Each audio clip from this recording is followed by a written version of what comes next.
예, 취재 기자와 여러 가지 배경에 대해서 좀 더 자세히 이야기를 좀 나눠보겠습니다. 정재윤 기자가 나와 있습니다. 자, 정 기자, 이렇게 이제 북중 정상회담을 했고 또 그 장면을 지켜본 주요국들의 정상들이 있습니다. 그 정상들이 이제 다음 주에 한 자리에 모이게 되는데 G20 정상회의 자리 어떻게 일정이 돼 있죠? 네, 우선 다음 주 일본에서 열리는 G20 기간에는 트럼프 대통령과 시진핑 주석이 만납니다. 그리고 문재인 대통령도 시진핑 주석을 비롯해서 푸틴 러시아 대통령과도 양자 회담을 갖습니다. 그리고 G20 직후에는요, 트럼프 대통령이 방한을 해서 문재인 대통령과 정상회담을 할 예정입니다. 예, 시진핑 주석이 김정은 위원장과 이번 방북 기간 동안에 상당히 오랜 기간 둘만의 시간을 또 갖지 않았습니까? 네. 이제 시 주석이 트럼프 대통령을 G20 회담에서 만나게 되면은 김 위원장에게 들은 메시지를 아무래도 전달하게 되겠죠.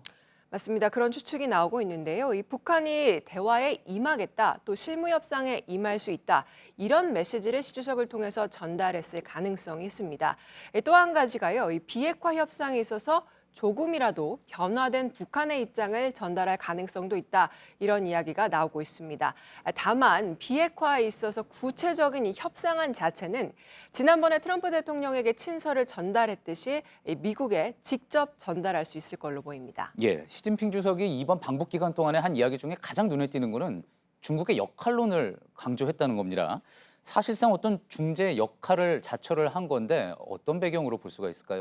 네, 오늘자 중국 관영인민일보를 보면요. 숭타오 중국 공산당 대외 연락부장이 이번 시 주석 방북과 관련해서 한반도 정치 대화 프로세스에 새로운 동력을 불어넣었다, 이렇게 평가를 했습니다. 시진핑 주석은 김정은 위원장에게 북한의 안보 그리고 발전 우려를 해결하는 데 있어서 모든 도움을 주겠다, 이렇게 강조를 하기도 했는데요. 그러니까 이 비핵화 문제에 있어서 사실상 적극적인 역할을 하겠다, 이런 뜻을 내비친 겁니다. 중국이 이렇게 하는 배경에는 우선 미중 무역 협상과도 긴밀한 관련이 있습니다. 이번에 시 주석이 트럼프 대통령과 만나서 북한 카드를 지렛대로 활용해서 미중 무역 협상을 풀어보려 한다는 분석이 나오고 있습니다. 예, 이렇게 압박을 받고 있는 트럼프 대통령 방한을 합니다. 역시 다음 주에 예정돼 있고요. 네. 한국을 찾는 것이기 때문만큼 또 북한을 향한 메시지도 전달을 하게 되겠죠. 그렇습니다. 일단 메시지 핵심은 북한에 대화하자, 이런 내용이 주가 될 걸로 보입니다. 하노이 회담 결렬 이후에 딱히 답이 없었던 김정은 위원장도 시 주석과의 만남에서는 어쨌든 북한은 인내심을 유지할 것이다, 이런 이야기를 하기도 했는데요. 북미 협상 재개의 의사를 밝힌 걸로 보입니다.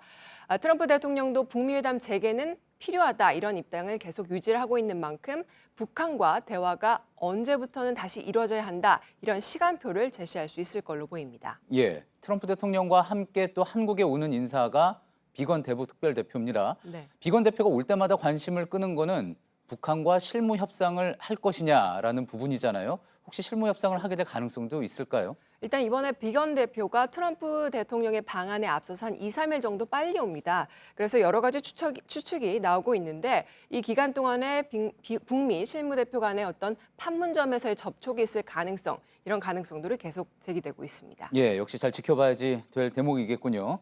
자, 그러면서 이제 마지막으로 4차 남북 정상회담, 한미 정상회담 전에 열릴 수 있다, 그럴지 모른다 이야기가 나오면서 관심이 있었는데 어떻습니까? 지금은 당장은 좀 힘들다, 이렇게 봐야지 되겠죠? 네, 우선 이번에 G20을 계기로 열리는 연쇄 정상회담이 있기 때문에 이걸 다 마무리된 뒤에 4차 남북 정상회담의 어떤 개최 여부가 결정될 수 있을 걸로 보입니다. 청와대는 여전히 이달 내 남북회담 성사 가능성은 열어뒀지만 현재 여러 가지 외교 일정상 당장 다음 주 초는 좀 쉽지 않을 걸로 전망을 하고 있습니다. 또 트럼프 대통령이 문 대통령과 시진핑 주석과 만난 뒤에 이 내놓는 메시지를 본 뒤 북한이 답을 할 걸로 보인다는 게 정부 관계자들의 설명입니다. 예, 잘 들었습니다. 정치부 정재윤 기자였습니다.